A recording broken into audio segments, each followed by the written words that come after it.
Here goes nothing.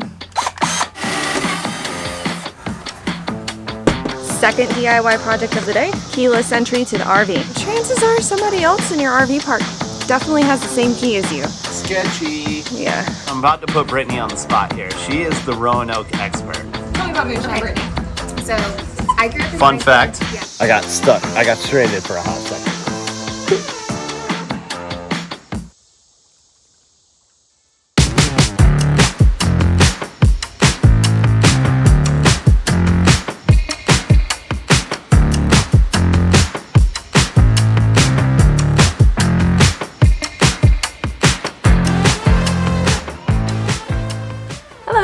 Today I wanted to take on a home improvement project that I've been meaning to do for a while now. So our bathroom is between our living room and our bedroom, and it consists of these pocket doors that have no lock, which is not a big deal when it's just me and Thomas, obviously. But if there's ever a guest over, or maybe we just want to lock it, hold it in place better while we're on the road, I wanted to switch to a locking latch. This one I got off of Amazon. I'm pretty sure you can also get it off of Lowe's or Home Depot, but it is Kwikset, even though it says National Hardware. When I ordered it, it said Kwikset, which I think is maybe just another brand underneath them. I got it in a nickel finish. It comes with a couple different finishes, but most of our stuff is a nickel finish, so we will see how this goes. So first things first, it comes with this plate where it'll lock into, and I'll actually have to drill that out in the RV wall over here.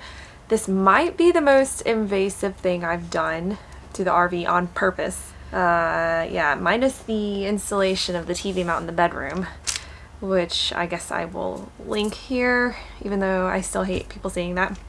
But it is going to take a little bit of drilling. However, the holes right here should already match up with this. So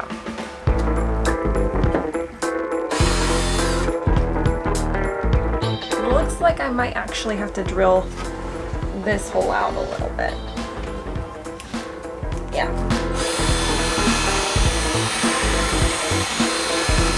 All right, here goes nothing.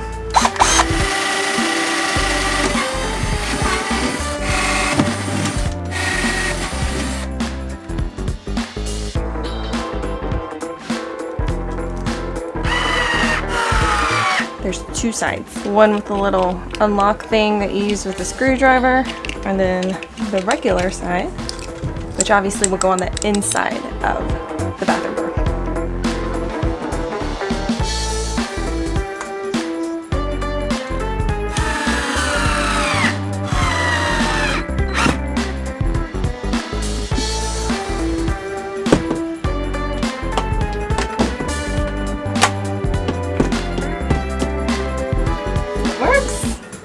Success.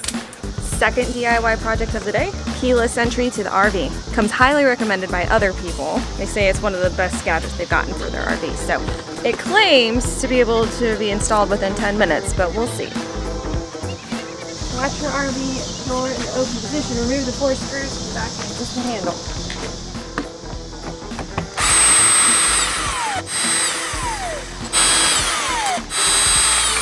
One other thing I meant to mention about having a keyless entry is that there's actually only so many different locks that they use for these RVs that the manufacturers use. So chances are somebody else in your RV park definitely has the same key as you. Sketchy. Yeah.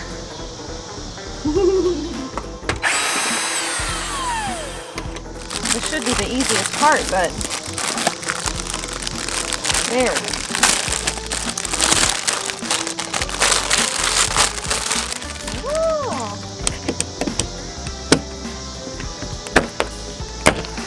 Got it. Cool. I think it goes this way. Oh, I heard a bait. This makes sense, right?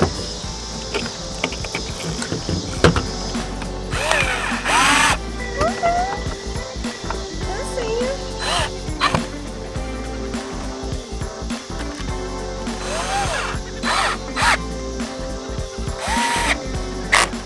It's installed. Okay, not quite 10 minutes, but real close. That's not bad. We are officially locked and installed. You get to set your own code on this, so don't worry, it's not going to be 1, 2, 3, 4 like when you get it. Also, it comes with a fob, which would just automatically open it once I set it up. And 2 actual keys, just in case the battery goes dead, but you need to keep these outside of your RV, maybe in your truck, because it doesn't do you any good if the battery's dead and you don't have access to them. Right. So, just so you know.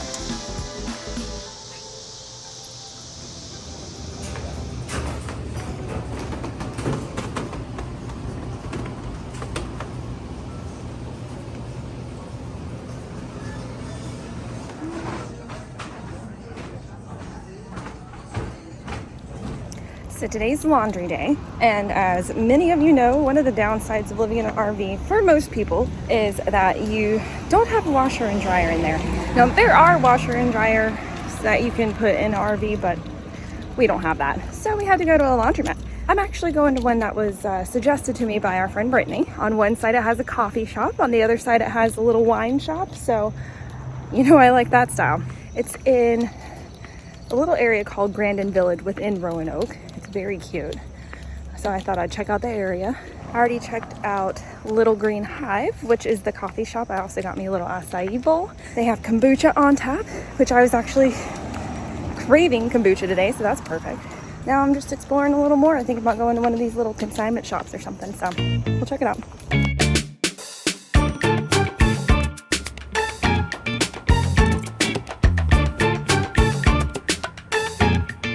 So I have no idea when or where I might wear it, but I got this skirt and I'm super excited about it.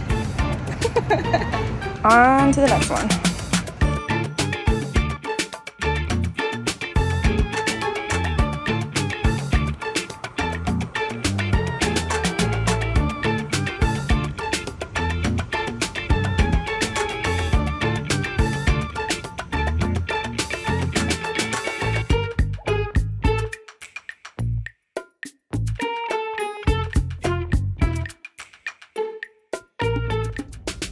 All right, laundry's all done and folded. I mean, that's a lot of freaking laundry.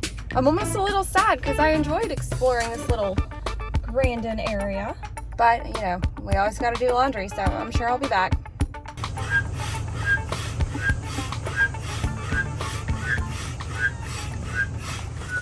I actually got nervous for a second because it was so far down there. They got stairs. Yeah. Kind of gnarly. Like the stairs go into the water. Yeah. Interesting. Trial and error, my friends. That's kind of what our life is like. Here we are at Explore Park. We're actually at the Roanoke boat landing, which is part of Explore Park, but not where we plan to put these bad boys in today. So Explore Park, it's actually super popular around here. It's 10 miles from our RV park. There's no fee to get into Explore Park, but there are activities that you do need to pay for.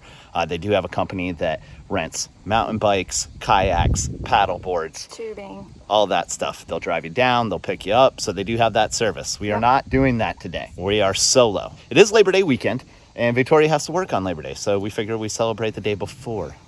You know, when you get to Roanoke boat landing, it is a $3 fee per person. It says go pay at the kiosk. Well, that's a little confusing because it's like old school. You're expecting an electronic kiosk. It's just a thing with some papers and envelopes and stuff. Cash only, obviously. So you got to shove it in the envelope, rip off the little pass, put it on your dash, toss it in the big metal pole that looks like one of those cigarette depositor things. This will be our second time in the Roanoke River. The other time was back at the Roanoke River Greenway. So Here it actually looks like a river, so that's good. right, we can float, not like sit on the rocks with our boards.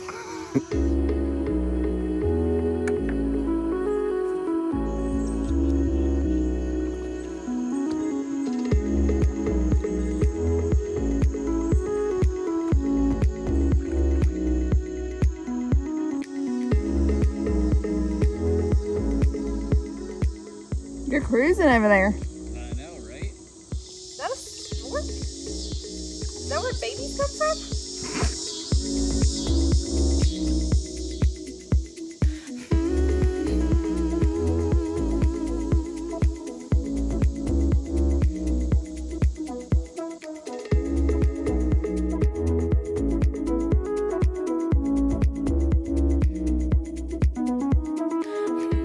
We've been in the water a total of, I don't know, 45 minutes. I think we've come to a determination that we kind of love this river. Very easy to paddle. The current is not strong at all. There is a certain point past Explore Park where it turns into rapids, so you don't want to go that way. We didn't go that way. We're headed back towards Explore Park versus downriver beyond the park. Which also turns into Smith Mountain Lake. So from the spot that we're at right here, they actually say that it is a 7-mile easy paddle to Smith Mountain Lake. Easy as in there's not a horrible current working against you, not easy as in 7 miles is a lot, and I hope you got someone to pick you up there, because then you got to go 7 miles back. So just think about that. Yeah. But I mean, hey, if you're up for the challenge, I think it'd be a fun day of exploring for sure. If you're more athletic than we are, we are casually athletic. Yeah, we like to like hang out on the boards and paddle a little and drink a little bit more. Yeah. You know how that goes.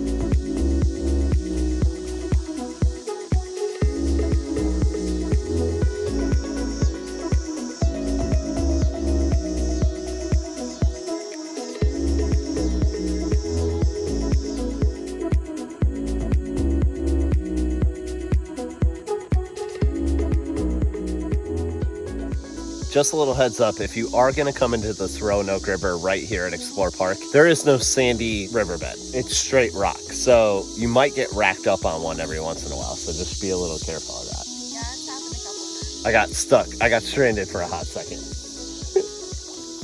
Okay, it's about time to head back. We've been out here for A couple hours. We paddled maybe a mile down the river. Not even. Probably not. You know us, overestimators. Now it's taco time.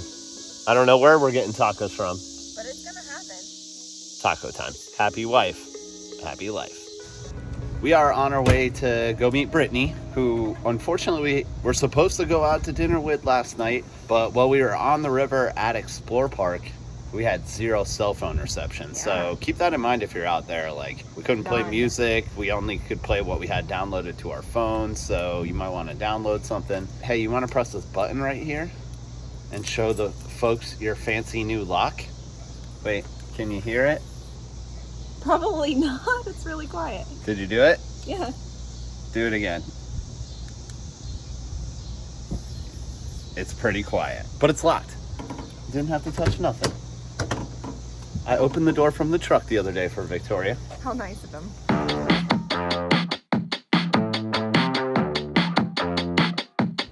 Victoria and another one of her stellar parking jobs in the big gas truck. That 8-foot bed's a challenge, y'all. Extra space, but extra parking space as well. Absolutely.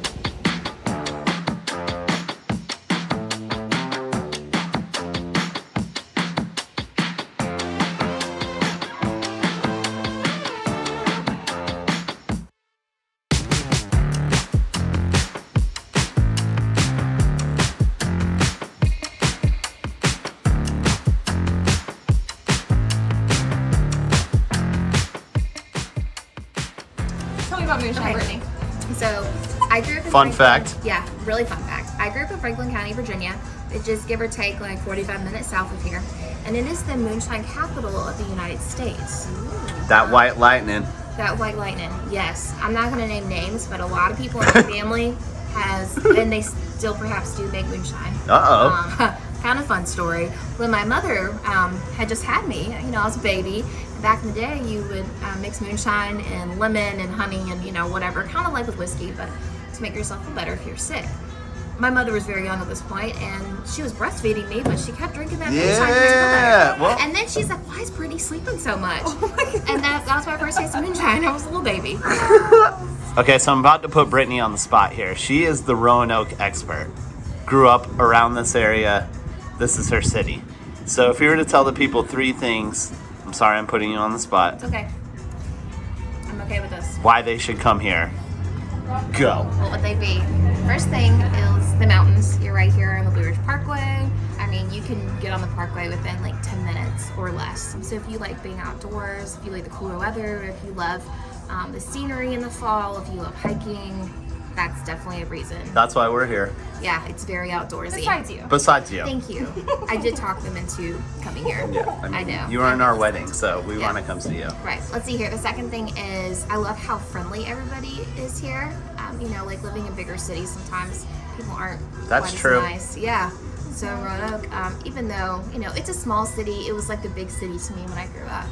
Remember living in Charlotte and we would come out of work and there was a bunch of crazy people standing outside? You don't see a whole lot of that here in Roanoke. I mean, not a lot, but you will see a little bit. But most people are really polite and kind. So I do like that. Okay. I also like how everybody really supports local here. Yeah. That's another big thing. Love that. And even though it's a small city and businesses are growing, and I think that they want to support the local people that they know and they see face to face. Uh-oh. Brittany with the shout out to Roanoke. Yeah. So Was that? those are my top three. Okay. I Roanoke's, appreciate honestly, can I put my reason in? you. Yeah. You can. There's a ton of breweries. How many did you say, Brittany? I would say like there's around 10 to 12, give or take. And you're also, I mean, within a 30, 45-minute drive to quite a few wineries as well. Yeah. I mean, some are even closer. My other one. Now, Roanoke's a good location. I mean, Blacksburg is not far. No? We went to Smith Mountain Lake. That was an hour away. Yeah, So there's a lot of stuff you can do, like, not far from here. it's true. Okay. Thank Love you. Virginia, I yeah. love you. I I appreciate love you too. Virginia's for lovers. Nailed it.